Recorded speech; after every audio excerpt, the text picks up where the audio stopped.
ستھرائی، پاکیزگی، پاک رہنا. اور پھر فرمایا گیا کہ جو شخص رات سونے سے پہلے وضو کر کے سوتا ہے، نبی کریم صلی اللہ تعالی علیہ وسلم نے ارشاد فرمایا کہ دیکھو ہمارا اسلام ہمیں کتنی ستھرائی دے رہا ہے، کتنی پاکیزگی دے رہا ہے. اسلام ہمیں کیا تعلیم دے رہا ہے. ہمارے پیارے آقا صلی اللہ علیہ وسلم کا یہ فرمان کتنا خوشبودار ہے.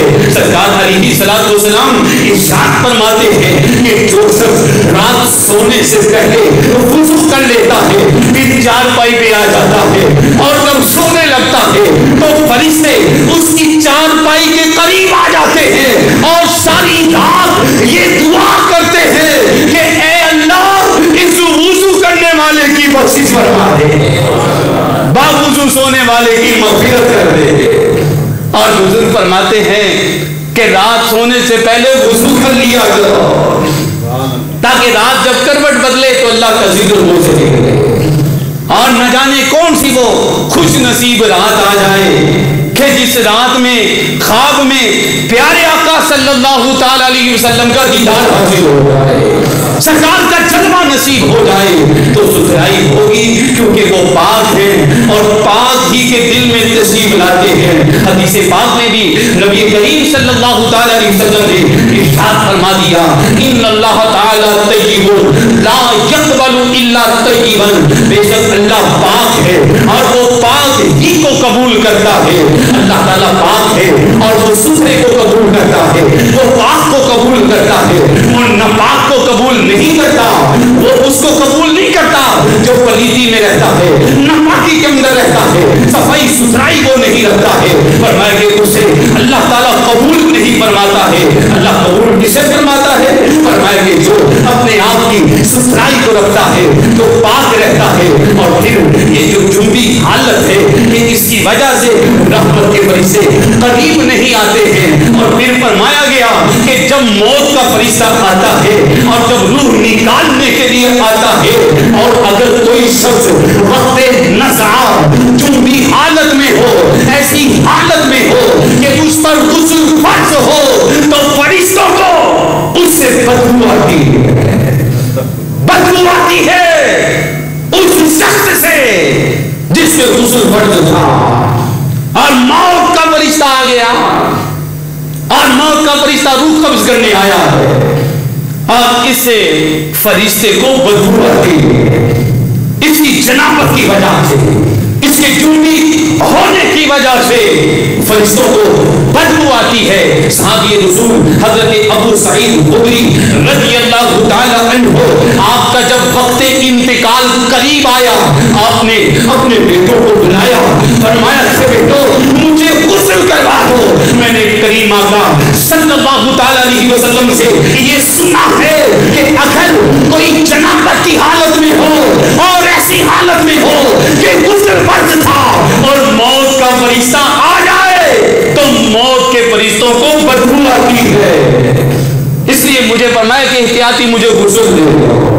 یہ ہے ہمارے پیارے بھائیوں ہمارا اسلام جو پاکیزہ ہے اور اس پاکیزگی کا ہمیں حکم دے رہا ہے کہ مسلمان کا لباس بھی ستھرا ہو، مسلمان کی آنکھیں بھی ستھری ہو، مسلمان کی زبان بھی ستھری ہو، مسلمان کے کان بھی ستھرے ہو کہ ان کانوں کے اندر اللہ اور اس کے رسول کا فرمان آتا رہے تو یہ کان ستھرے رہیں گے، زبان کے ساتھ سچ بولتا رہے، زبان ستھری رہے گی، آنکھوں کے ساتھ اچھی چیز کو دیکھتا رہے، اس چیز سے رکے کہ جس سے اللہ اور اس کے رسول نے منع کیا ہے تو آنکھیں بھی اس کی ستھری رہے گی. حضرت بلال رضی اللہ تعالی عنہ آپ غلامی کے اندر تھے، جب غلامی سے آزاد ہوئے تھے تو اس وقت حضرت بلال رضی اللہ تعالی عنہ آپ محنت مزدوری کرتے تھے، مشقت کا کام کیا کرتے تھے. حضرت بلال رضی اللہ تعالی عنہ حبشہ کے رہنے والے تھے. حضرت بلال رضی اللہ تعالی عنہ آپ کو پسینہ بہت زیادہ آیا کرتا تھا. حضرت بلال رضی اللہ تعالی عنہ محنت مزدوری کا کام بھی کیا کرتے تھے. اور راوی کہتے ہیں کہ جب اذان کا وقت آ جاتا تھا تو حضرت بلال رضی اللہ تعالی عنہ جب اذان دینے آیا کرتے تھے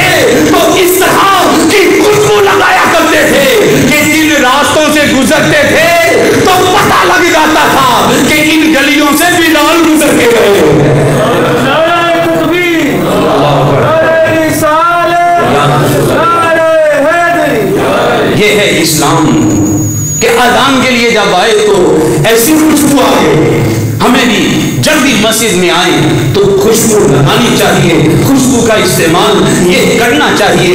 ایک غلام تھا اور یہودی کا غلام تھا, اور ایسا غلام تھا کہ بہت کالا رنگ تھا, پسینہ اسے بہت زیادہ آتا تھا, اور پسینے کی بدبو سے اسے کوئی بھی پاس نہ بٹھاتا تھا, اور وہ یہودی کی بکریاں چرایا کرتا تھا. غزوہ تبوک کا موقع تھا, اور غزوہ تبوک کے موقع پر میدان کے اندر جب فوج آ چکی تھی, صحابہ تشریف لا چکے تھے, اور یہ غلام اپنے آقا کی بکریاں چراتے چراتے یہاں غزوہ تبوک کی طرف آیا ہے, مقام تبوک کی طرف پہنچا ہے, اور سوچ رہا ہے کہ چلو چلتا ہوں, چل کے مسلمانوں کے نبی کی زیارت کرتا ہوں. اور یہ غلام آ رہا ہے بکریاں چراتے چراتے, اس نے دیکھا ہے کہ مقام تبوک ہے, سرکار علیہ الصلوۃ والسلام تشریف فرما ہے, سرکار کے صحابہ سرکار کے قریب بیٹھے ہوئے ہیں.